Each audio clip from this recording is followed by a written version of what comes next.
Hi, this is Kevin from MaximizingEcommerce.com. I help people start and grow e-commerce businesses, and in this video, I'm going to talk to you about why you should start an e-commerce business. Well, first of all, one of the nice things about having an e-commerce business is there's the feeling of you kind of get to be, not kind of get to be, you get to be the captain of your own ship. Think of it metaphorically as you're going on a journey, you're creating kind of a life for yourself. And you get to be the one that decides the direction you're going to go. You get to be the one that decides how you're going to set the sales, how you're going to go after what it is that you want to go after. Kind of, for lack of a better word, on a treasure hunt. And you get to be the one to decide all of that. And there's something nice about being the captain of your own ship. So even if you have a full-time job, um, and you have a boss, that's fine. But when you come to your own business, now all of a sudden you are the captain of that ship. Another reason it's great to start an e-commerce business is that you get a chance to express your creativity. Now, personally, I'm not the most creative person in the world. And maybe you're very good at creating graphics and creating awesome visual displays and things of that nature. Uh, or maybe you're not. Either way, there's a tremendous opportunity for you to express your creativity and use an e-commerce business as a creative outlet. Personally, I look at it as it's not just in how you design things and how you put things out there and packaging of products, but it's how you run your business. It's how you market your business. It's how you go out and find customers. It's how you structure things, how you put things together, the products that you decide to sell. All of that goes into as a way to channel your creative energy. I just absolutely love that part about this business. Also, there's the ease of getting started. Now, one of the nice things about having an e-commerce business versus a traditional business, which we'll call like a brick and mortar or storefront type business, is if you were to start a traditional brick and mortar business, you're going to have very high startup costs.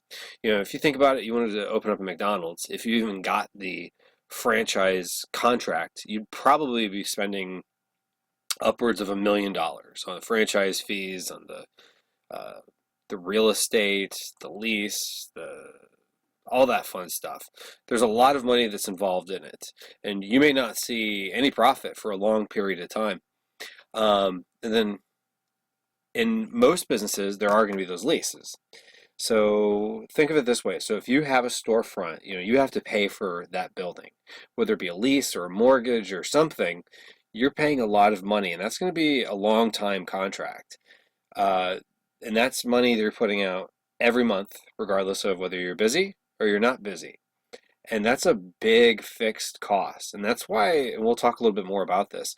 Um, the general direction of retail is going away from that because it's very expensive to have a long-term lease on a storefront, and you don't even know what it is that the traffic flow is even going to look like. You just kind of hope that based on, you know, how many people drive by or something along those lines, that you're going to be able to have enough people coming into your store to make it profitable in a traditional business setting. Also, the operating hours. If you have a storefront, you know, if you're open from 10 a.m. to 10 p.m., well, once you lock those doors, people aren't coming in and ringing up on the cash register. So you're locked into those hours, and it can be a very much a full-time commitment. I remember one time meeting a gentleman who had just opened a smoothie franchise about a month earlier, and this was like one of the first times he had gotten away from the store.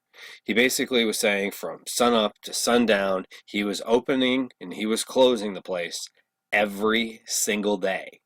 And he was just getting to the point of finding an employee who he trusted to unlock the place in the morning so that he could get a little bit more sleep before he went in there. It was very much a full-time commitment. To say full-time, it wasn't 40 hours. I mean, we're talking like 100 hours a week for that type of job. That's not necessarily what it is for all businesses, but it's definitely one of those things. Like if you have a storefront, chances are you're going to be there in the store most of the time that it's open, especially when you're first starting out. Now, in an e-commerce business, things are a little different. You have a lot more flexibility. You can start with as much or as little as you have, and you can just kind of dabble the waters, so to speak, and just start with a product or two. You can go on Amazon and you can do what they call retail arbitrage and just find things that you found on clearance, or if you've got things in your house that you want to sell. I mean, selling on Craigslist or eBay is also e-commerce. So there's all kinds of ways you can just get out there and get started. You don't have to have $1 million in startup costs. You don't have to leverage your house. You can just start with what you have. That's one of the beauties of e-commerce and why so many people like getting involved in it. Also, you can do it out of your bedroom or your garage. You don't have to start a long-term lease that's going to, almost crush your business before it even gets started. You can just start with wherever you live. And there's a lot of people that have structured e-commerce businesses, whether it be a drop shipping model or private label model where everything goes straight to Amazon or a third-party logistics company or whatever the case is. In some cases, they don't even touch their merchandise. I mean, I personally don't do that. I like to have some control over it to see everything. But there's all kinds of different ways of doing that. And you can do that even in your house. It doesn't have to be, uh, like I said, getting a long-term lease. Also, one of the nice things about e-commerce is that you can make money while you sleep. Now, I will fully admit this is a little bit of a double-edged sword. So, um, as I was saying before with the traditional business, once you lock the doors, people aren't coming in and buying things anymore. Whereas e-commerce, it's open 24/7. You don't even have to be there. But why this is a double-edged sword is, and this is probably a problem, but I check my phone before I go to bed to see what kind of sales I've had. I wake up in the morning. I look to see on my Amazon app, my Shopify, which is a platform I sell on my own website. And then I check my emails to see if eBay or Jet or one of the other marketplaces that I sell on had any overnight orders. That's probably a problem. I should probably at least get out of bed and walk around or something, maybe have breakfast before I look at that. But I look at that pretty early on because the nice thing is I literally am making money while I sleep. There's no guarantee that every night it's going to be there, but I mean, for the most part, I usually wake up and there's overnight sales. And then also the nice thing is you can do this as a side hustle. So it doesn't have to be a full-time commitment. It could be something you do um, just to start out. Now, it could be your full-time gig down the road, but you can start off with as much or as little time as you want to put into it. Because it's not like you're bogged down to you have to be open from 9 to 7 or whatever the case is.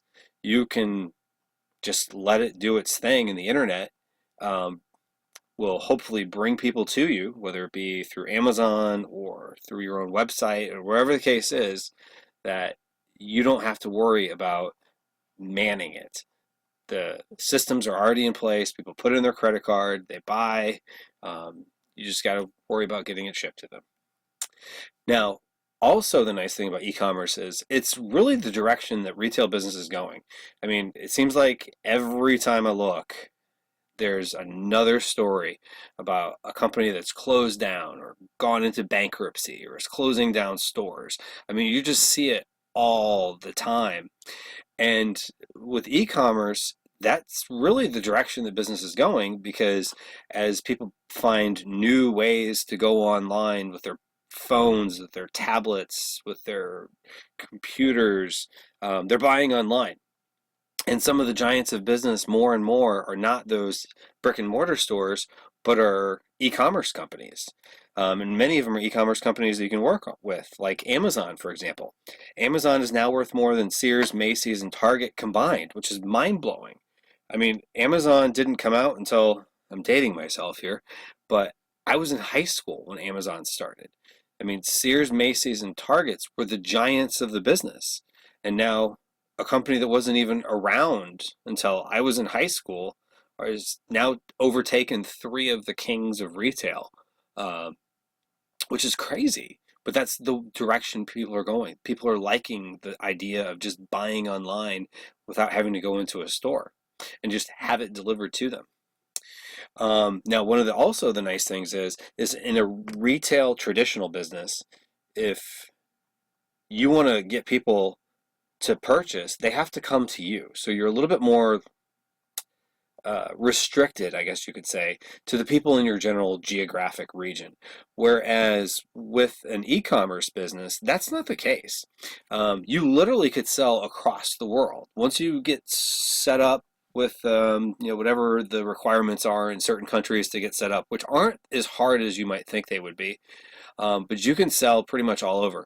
This is an email from Amazon that I got about global selling, and one of the nice things on here they talk about is that they have over 100,000 sellers with sales of $100,000 or more. So think about that for a second. They have over 100,000 sellers with sales on Amazon of more than $100,000 globally. That's that's pretty crazy to think about that for a second. I mean, 100,000 people would be a medium-sized town. So there's a medium-sized town essentially of people who sell on just Amazon, not even their own website, not talking about eBay, not talking about one of many other ways that you can sell products online, but just on Amazon. Now, I was pretty blessed that my first year, I was in that category of having $100,000 in sales. Now, maybe you're one of those people that starts out and you're one of those success stories where you have $100,000 a month in sales. That's great. Maybe you're one of those people that you start off and it just takes a little while because you don't have the funds to purchase as much inventory and as much product. So it just takes you a little longer to get to numbers like that. Either way, that's great because you're doing, like I said earlier, you're starting with where you are, with as much or as little as you have, or as much or as little as you'd like to invest in it. And that is one of the beauties of working in an e-commerce business. And with that does come financial rewards. Now, personally, I'm investing a lot of my money back into the business, but for a lot of people, it's something that they're doing either as a side hustle or they're trying to build into an empire. So if you're trying to build it into an empire, you're probably reinvesting, especially in the beginning, quite a bit of the profit. Or for some people, it's a side hustle because really what it does is it releases some of their financial burdens. For some people, the goal is $500 or $1,000 in extra money. So, I mean, if you're thinking about starting a business, think about having $500 to $1,000 in profit extra a month that could, be a car payment. It could pay off some debts. It could pay off some loans, things of that nature. It could be savings. It could go into your kid's college fund. Whatever it is you're looking to spend money on, that's one of the nice things is it's money you can put towards whatever you want. Also can be a bit of an insurance policy in a full-time job. Now, I've had the safe jobs working for Fortune 500 companies, and unfortunately, I had lost a job one time because we had gotten purchased by another company, and of course, you can imagine, in the corporate world, things got restructured, and my level in that organization no longer existed. Now, no hard feelings to those people, but one thing I definitely learned was you always want to have a little bit of a backup plan. And if you start an e-commerce business on the side, there's a saying by Tony Robbins that you or we as people have a tendency to underestimate what it is that we can get done in 5 years. So if you think about that for a second, even if you're not sure what you can get accomplished in the short term, you can probably do more within whatever length of period, 3, 5 years. Imagine what you could have.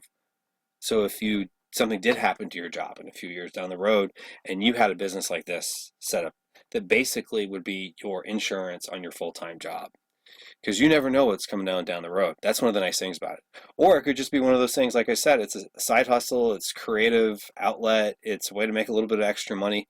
It could be whatever you want it to be. So if you're thinking about starting an e-commerce business, here's my best advice to you. Just get started. And it could be something simple. Just take one small step in the right direction. It could be registering on Amazon. It could be registering on eBay. It could be going to Shopify.com, for example. Shopify is a shopping cart um, company where basically it'd be if you wanted to have your own e-commerce site. Um, it's a great way to have your own storefront. But there's a lot of different ways of doing it. And no matter what, just start taking an action. Do something just to get started. That's my biggest advice to you. Now, hopefully you found this video helpful. And if you did, I would ask that you click the little thumbs up icon down below to let YouTube know that you like this video, as well as to subscribe to our channel so that we can keep you informed when we have more videos that get uploaded, as well as feel free to ask any questions or leave a comment below. I try to respond to as many as possible. And also, if you visit us at www.maximizingecommerce.com, you can sign up for exclusive tips and resources. And also, just want to say thank you for making it all the way here to the end of this video, and have a great day.